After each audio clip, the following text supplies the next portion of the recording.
This is Jess.fm. Unfiltered, unscripted. You were already thinking it. She just said it. I recorded this one from home.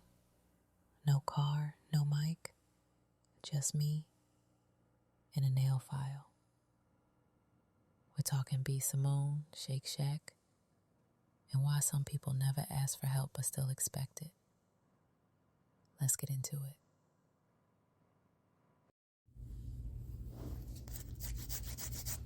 it. Guys, we're back with another episode of Jess.fm. This is episode 11. I can't believe it's week 3, everybody. My goodness. Hopefully you all can hear me well. We're doing a special edition, I guess, Jess at home. And if you hear any background noise, that's on purpose. I'm not in the car, but I am going to go ahead and change these gel nails out. So I'm filing my nails down while I record this episode, and I can soak off these gel nails that I've had for about, I want to say 3 weeks now. They're a little long overdue. I traveled with them. I've been to baby showers with them. I've recorded 10 episodes with them. So now it's time to pick a new color. Comment below. What color should I go with? Should I go with a nude type tone? Should I go with a bright color like what I have right now? It's kind of summertime. Or should I just leave them natural? I like to do that as well. But in any event, a week off work isn't going to hold me down from week 3 of this wonderful radio show where we ride home and talk about my unfiltered thoughts about unfiltered content. I'm scouring my algorithm. I'm just, using my scroll to my own benefit and bringing over here to talk to you guys about what it is that I think about some of the topics today. Yo, why is everybody coming for B. Simone? Why is B. Simone constantly in the news for less than favorable headlines? So if you missed it, apparently she recorded an episode of her podcast where she invited on a friend, I think a friend from, outside of the industry that maybe she's been friends with a long time. And everyone is giving her the hardest of time because this friend told a story about how she was down on hard luck. And, it was one of the things that stood out, I think, to most of the people who responded was one of the things that she said is, well, when I was struggling, I kind of, I had a little resentment towards you, B. Simone, because here I saw you doing well. I was not doing so well. And I've seen you give handouts or checks to other people. So the fact that that wasn't happening for me was a little bit of a shock. But she rounded it out and she said, but that's not your responsibility, B. Simone. That's something for me to take care of, which is true. The deeper part of the conversation that I saw in the algorithm was a lot of people's thoughts and perspectives on why B. Simone wouldn't help her friend. If she was struggling and B. Simone, you have all this money, why aren't you helping your friend? And so that's why they're giving her yet another L, which, oh my gosh, poor girl. She cannot, everything she does, people are talking about, wow, it's not a good thing. I mean, before this, it was her wearing the booty shorts with the blazer to church. Before that, it was her, plagiarizing the wish book. She's done some very questionable things. I don't know if it's for fame. I don't know if it's authentic. It's clear to me she wants to be a creator and she wants to use the outlets that she has. But it's sounding like that there are times where things are just coming back to bite her. And I don't think it's intentional. I would have said be a fly in B. Simone's head. What are you thinking when you see this backlash, B. Simone? Are you thinking yep, I knew it. I went viral like I wanted to? Because, you do have some celebrities out there that are you know what? All publicity is good publicity. If I go viral, I go viral, and at least people are talking about me, right? But if I constantly were to go viral for less than favorable things and be given L's, I would not be proud of that. I don't know. It's just me. I just would not be proud of that. I would really be questioning what it is that I'm doing. I would look for advice. I would look for counseling maybe. I would look for maybe some type of marketing manager, PR firm, or somebody that can help me package myself in a way that is so different than being so unlikable. And then to have my friend on my podcast talking about how, she's seen me hand out checks and it wasn't to her, basically, that kind of make me feel away if I were B. Simone. That would really make me feel away. I'm not taking sides. Y'all know me. I don't take sides here on this show. I just kind of give an objective perspective. But there's so many ways you can unpack that story. Like, there's the perspective of the friend, right? Like, you're going through hard times. Why? Like, no offense, everyone goes through hard times. But when I've gone through hard times in my past, the first question I've asked is why? Why am I going through this? What did I do or not do that has me so unstable? Like, how is everything falling apart at the exact same time, right? And there have also been times where I felt like things were falling apart, but really they were falling into place. So I'm a big proponent of sometimes you got to burn it all down and build it back up. And I know that has happened in my life many times, over and over and over again. And so, the way she was telling the story, though, wasn't one of that. It was one of, oh my gosh, the sky is falling, and friend, you watch that happen. When in reality, girl, like, let's be honest, if B. Simone was the B. Simone that you saw us see, she probably was not paying attention. Like, and I don't want to say that that's good. I don't want to say that's bad. I just want to point it out as likely true. Like, I don't think you're her only friend. Maybe you are. Like, there was this one other B. Simone's going viral takes not too long ago. Remember, like, there was posts from friends that she used to hang out with and they were hanging out without her. But again, these look like industry people. These don't look like, I guess, the type of connection that this girl that was telling this story on her podcast and her have. So there's that perspective I look at with that story. There's also the perspective from B. Moan in that, like, what were you paying attention to? If you weren't paying attention to, I guess, all of your genuine friends. Like, again, I don't know how genuine of friends the two are, but if I had a friend who's definitely struggling, I guess I'm going to just say it like this. I'm not one who offers help because I don't want to assume that you're at your rock bottom. Like, I could look at you and maybe presume that this is probably your rock bottom. Should I extend a hand? But I've done that in the past and that has not been received well. Like, I would say preemptively or proactively reached out a hand to extend to help someone, whether that's financially, emotionally, or what have you. I've let people live with me. I've done this time and time again in my past. But I've also done that and been met with not grace and not gratefulness. Like, some people, and I get this, so I don't hold it against them. Some people don't want, how do I put this? They don't want you to be the one to point out that they're at rock bottom. Even if they really are. Like, they want to be empowered enough to come to you and ask you for help. And for me, I think that's where I've sometimes struggled with the balance. And I know, pulled back a lot of the times when, you kind of get your hand slapped when you reach it out. And I don't know if this is B. Simone's situation. She tells the story in the podcast of her having helped many and numerous people, only to be met with not so positive energy. And I don't know if it's this energy that I'm describing or if it's a different energy, but I'll speak to the fact that some people do not like, or maybe have not accepted their position enough for you to come and tell them, hey, you need my help. And it's a little bit egotistical, I think, me also, to just like proactively be the one to say, here, let me give you this. And so the golden rule that I've started to employ really is, if you need my help, ask for it. Typically, if you ask me for it and I can afford and or have the capacity to do it, I'm going to do it, likely 10 times or 9 times out of 10.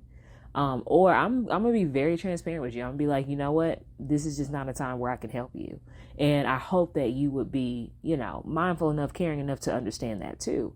But I'm not going to proactively offer help. I just find that to be kind of a blight on someone's ego when they already feel down, and that's just a conclusion I've drawn. Like, y'all tell me in the comments, do you help people whether they ask you for it or not? Do you think it's bad that I'm like, you better ask me? Like, what do y'all think about that? Because I really, was really trying to see the story of what B. Simone and her friend were putting out there from both sides. And the part of the podcast that people are not talking about, I find very interesting. Well, actually they are, but they're talking about in a, again, not so positive light. There was a segment of the show where B. Simone was like, look, like my finances don't look like I'm used to them looking like. Right. And so this is, kind of spawned into its own topic, because it's like some people think just because you have notoriety that you have the bag, and no one's trying to call anyone broke here. However, it's only fair when you're a friend or a family member who happens to know someone who has a name, a name, a claim. They're a little bit, I guess we can call B. Simone somewhat of a household name, because we're all talking about her, right? Whether we like her or not, we're all talking about her. We still have to have a clear understanding of how monetization and making money works. Like, we see her on social media, we see her doing, particular things with her podcast and what have you, but that doesn't mean she's made of money. You know what I mean? And so, like, for a friend to be like, I was struggling and I see you out here famous and you out here, giving out checks to people, this, that, and the other, like, that might have been her last check to give. We don't know. We don't know how much money she's making off of her engagements. We don't know. And so, this is another thing to be thinking about. Like, when you see people around you who are successful, you need to constantly remind yourself that you don't really know their situation. Right. And so on this other segment of the podcast, B. Simone was kind of basically trying to hold back tears from crying at the fact that her finances are changing. And I think I don't know the context in the conversation or where, the first clip fell in line with this clip, but I do know how the psyche works. I think the reason she even told that part of the story, fighting back tears, a woman of pride, I would think, which is something I think she should really be mindful of, is her pride. However, I think she brought that up for a reason. I think she brought that up also as another coping or defensive mechanism to say, like, yeah, I didn't help you. And I think it's prudent that you understand that while it looks like I might have money, I don't. She said something along the lines of she was in Bloomingdale's, where I guess she would typically shop, and was like, no, we need to go to H&M. But the interesting factor about all of that, there's also clips of B. Simone talking about, and this is probably years ago now, how she don't want to date a 9-to-5 man because he might not be able to keep up with her lifestyle. Lo and behold, your lifestyle was just a prop. So I'm going to say, like I always say to, when I have these stories about certain celebrities, like, I hope that what you're doing now is something you'll be proud of later. And I hope it's something that sustains. I hope that you are putting your energy towards things that will actually sustain you and not things that just make you look good. You know what I mean? Like, if it comes down to it and you're in a situation where you are living single out here, you're not married, you have to grind to get your bag.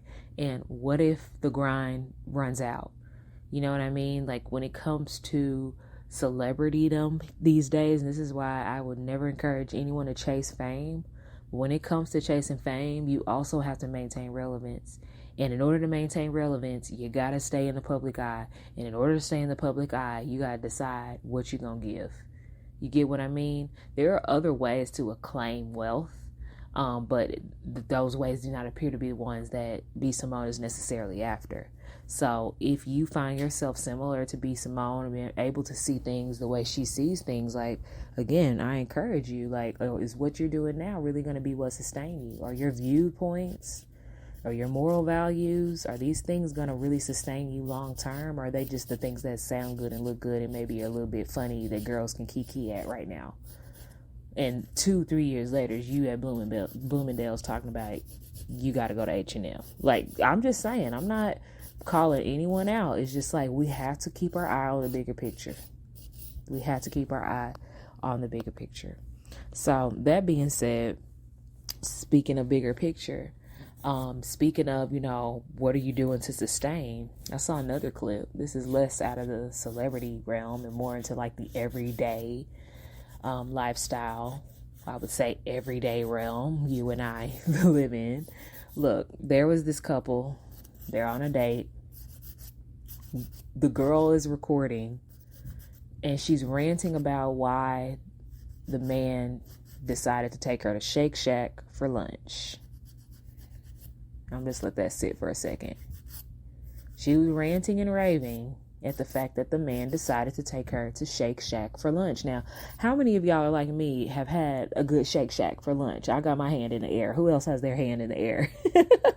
Raise your hand in the comments if you've had a delicious lunch at Shake Shack. Raise your hand. I want to see hands in the comments. I will know if you listen this far if I see hands in the comments. Like, seriously. So, problem number one is that she's complaining about Shake Shack. Have you tried Shake Shack's fries? I really do. Y'all know me. I don't have any appetizers. But if it's good, I'll call it out. And those fries are good. They're kind of like shoestring fries. Some people don't really like that. But I do. I love their fries. Their burgers are decent as well. And then obviously the shakes, So long story short, she's on here literally going off on her man in a video as they sit at a booth in the Shake Shack. They have a plethora of food. Like, I see burgers, I see fries, I see drinks, I see a good number of things. And at a point in the video, he even said, I spent $50. And I believe it. Like, I believe that for this lunch that this girl asked for, and apparently he was supposed to surprise her, he brought her to Shake Shack, he spent $50. Like, what is lunch for in this dating age? It's A, get your substance, right? You eat, you get your substance. But B, it's a date. So you're supposed to be getting to know one another. And this is how she decides to show who she is to him. She decides to pull out her phone and start to humiliate him via the internet. Into what? Like, I don't understand it. And so I promise you, this is not red pill content. I'm coming to you as the oldest of several brothers. I have several brothers, okay? I have nephews. I have cousins who are boys. I have colleagues. I have friends who are men. I have men in my extended family, okay? So I'm looking at this from a perspective of an aunt, older sister, a mother who has stepson. Like, I am looking at it from that perspective, and I'm trying to sit here and understand if my nephew brought home a video of a girl recording him talking about Shake Shack ain't good enough, I would have been like, oh, well, we done with her. Like, oh, we done with her. Like, not because of her being mad at Shake Shack, but for a couple reasons. Reason number one, she's trying to humiliate you in public. What is the benefit of that? Like, ladies, if you're going on a date, if you are with a man, whether y'all on a date or not, if you're in a relationship, humiliating your counterpart, that looks bad on you. Do you realize that? Here's the thing. You might think the things that you want to say, right? And if they're that egregious, like, it possibly should be a conversation between the two of you. But the moment you pull out the humiliation carpet, or the humiliation red carpet, and you parade your old man down that carpet, I'm just telling you right now, you look just as crazy as you trying to make him look, if not worse. I actually would argue you look worse. You look worse. I'm going to feel sorry for him, actually, if I see something like that in real life. If I was watching that video that she posted, right, and I was her friend, right, and she posted it on her social media trying to humiliate him, I'd have been in her comments talking about, girl, what are you doing?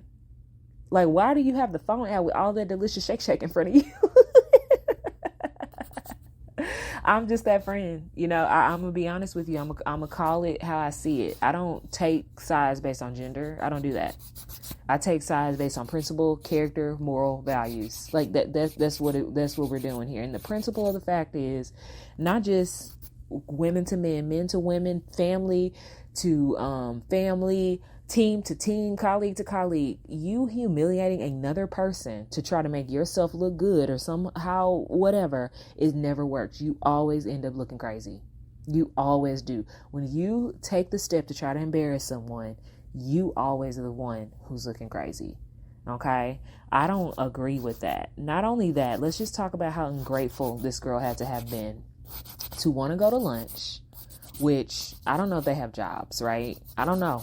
But my lunch, I have limited time, and then I get back to work, and then I get off, right?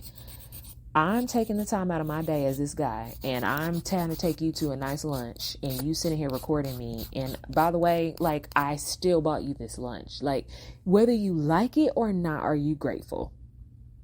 Whether you like it or not, are you grateful? At one point in the clip, he pulls out his phone. And he's like, I'm going to start recording too, because she was recording him. So he's like, I'm going to start recording too. And she's like, fine, record me. But what he said was, are you telling me you're not going to eat this food? Because she's like, I mean, I didn't say all that. I mean, I'm going to eat it. I'm going to eat it, but it's like, well, leave it there, girl. Like, if you're going to eat it, what are we doing? Like, well, first of all, we're wasting lunchtime. We wasted time at the lunch hour. You better bust into them fries and go on about your day, okay? And if you're that particular about lunch, maybe you shouldn't ask someone else to take you there. She said that the area they're in, there was tons of nice, fancy restaurants. Why would you go there for lunch? That doesn't even make sense. It's lunch. Lunch is supposed to be limited. First of all, y'all not supposed to be like feeding your bodies as frequently as we have grown accustomed to do as humans. Our body don't need all of that. You trying to have a 5-star meal for lunch is just crazy. Okay, now if you have 5-star meals for lunch, I still think it's crazy. Because it's a waste of money. First of all, I don't care if you got it or not, it's still a waste. When you just need a little bit of sustenance to get you to dinner, like, stop doing the most. Oh my gosh. So all in all, like, the moral of the story is, don't be gluttonous. Do not be gluttonous, okay? If you're in a dating situation, do not be gluttonous with another man's wallet, thinking it's yours, thinking that because somebody got it, they should be doing whatever. Like, that's not how it works. Like, typically in the human experience, we get what we give.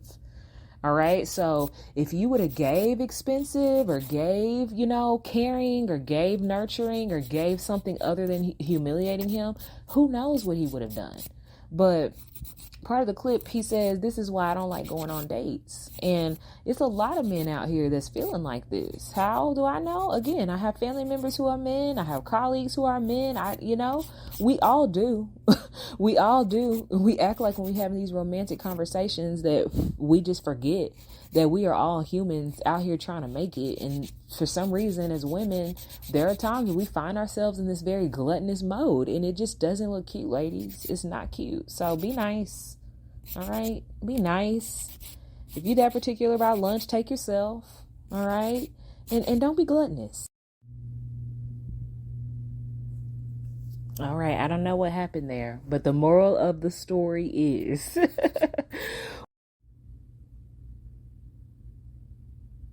guys, something is going on with the recording today. I'm going to just move on to this last story. We're going to close it on out. All right. Don't be a glutton. All right. Don't be a glutton at that last segment. Like this, the moral of the story is do not be a glutton. All right. I'm going to move on. Look, speaking of gluttons a little bit, I don't know if this is speaking of gluttons, but it's the segue I'm going to use. Cause get this. How old is Pharrell? Is he a vampire? Like, does he age? Seriously, I don't know if y'all saw Pharrell up on that rooftop with clips. I don't know if it's his outfit, his mannerisms, or what. And I've seen Pharrell perform live in concert too. And the same remains to me. This man seems so young. It's so cool. I don't know if it's cool. I don't know what it is. How old is he? Y'all, if y'all saw him on that rooftop with Clips, then you heard Kendrick's forbidden verse. That's what I'm gonna call it. Kendrick's forbidden verse, the very verse that had Clips leave Def Jam after however long they was on that record label, because they didn't want this song to come out with Kendrick's verse on it. So when the news dropped, everyone was like, "Oh my gosh, look at this! This is a play from the Artist Who Shall Remain Nameless lawsuit in UMG. This is why the verse isn't out." Da da da da da da da. And I'm gonna be honest, I don't think that's why the verse wasn't out. If y'all listen to the lyrics in the verse, it was very how do you call it? It was very I want to say philosophical, because I think then I'm being a little extra. But there was a lot of I don't know. There was a lot of psychological themes in it. It's like little hints at, Kendrick's deeper reflection on things. And this, honestly, for me, is why I've always liked Kendrick Lamar music, because as someone who does this unfiltered radio show where I'm just going off the dome, I'm just going, off of whatever it is that I saw and whatever, this thing takes me. And we're recording like 30-minute episodes, guys, of me just like going off the script. That comes from a deep place. Maybe not all of my perspectives, but some of them, they just get into very like life-driven, at your core advice that you could use in any context. And that is the kind of music I feel like Kendrick makes. Like, I feel like that in this verse, you hear it's very commanding. He's not only does he deliver lyrical bars like we know he does, but there's like a lot of emotional punch to it. And you could just hear him, like, it's like when you're having a conversation with someone and those voice inflections and they evoke the emotion better than the words do. Kendrick does that really well rapping. Like, I can't think of anyone else who does that very, very well. There's this bar in the verse even where he's like, I went to therapy so I can learn how to open up. I also learned that I don't give a bleep. And that is so true. Like, I don't want to talk about therapy today. Like, maybe we can hold that for another conversation. But when you are in a mode of enlightenment, you really look around and you really are able to pinpoint what's important and what's not important. Like, in your day-to-day, as you're moving, you're not being like very intentional. Like, you can easily get wrapped up in, oh, this is going this way. Oh, this is going that way. Oh, this is great. Oh, this is great. Like, whether it's high emotion or low emotion, you're just going from one thing to the next, one thing to the next. And you are, in the meantime, like, diverting your attention to all of these multiple things, all this multitude of aspects of things. And at the end of the day, should you really care about all of it? That's something you have to reflect on. And I think what Kendrick is saying in this bar is like, look, I'm able to open up, and I'm also able to tell you, I don't care. I want to give Kendrick the benefit of him having always been a good rapper, not everything being tied to that beef of 2024 and all this kind of stuff. Like, y'all need to really, when this verse comes out, which I'm hearing is going to come out July 11th. I'm hearing that. Don't quote me on it. I'm just hearing it. Like, really listen to the lyrics of it. Listen to what he's saying. Listen to how it can apply to various different contexts. Right now, we're going to see, I'm just give y'all a heads up, we're going to see a whole bunch of people on the timeline talking about this bar was out, about this bar was out. They might be right, but they could be wrong too. All right. I want you to start listening to lyrics and listening to art in a way that you can consume and apply to your life, or else spit it out. Like when my grandma used to tell me, chew the watermelon, spit out the seeds. All right. Chew the watermelon, spit out the seeds. Quit trying to make connections to things other than you and yourself, and you will start to weed out a lot of the noise that you don't need to have around you. All right. So again, you'll find the clip somewhere on Twitter. You're going to see young Pharrell bopping around this rooftop with clips. We see Pusha T. We see, oh my gosh, we see, why could I think of Pusha T's brother's name? This is so disrespectful. Y'all tell me in the comments what his brother's name is. I think it's Menace, but I could be wrong, because now that I say that out loud, I think that's a streamer's name. I don't know what I'm doing, guys. At the end of the day, this is the end of the episode. Check me out this week. We're going to drop all 5 episodes this week, even though I'm not at my normal location in the car driving. Today, you hear me filing these nails down. I did get the gel down, so I'm going to go soak the gel off. I don't know. Check me out on Instagram at Mamiana. I might post what my nails look like. But beyond that, y'all, tune out for these episodes. Like, if y'all can, like, just, hit your girl with a like, drop a subscribe, share the video. All of those are free.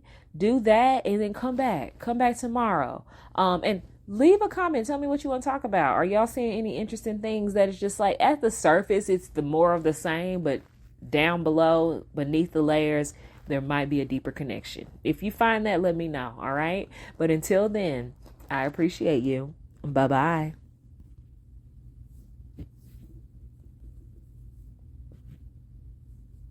If you're going to show up online, make sure it's with your whole character, not just the version that looks good. This was episode 11 of Jess.fm. See you next ride home. Thanks for riding with Jess.fm.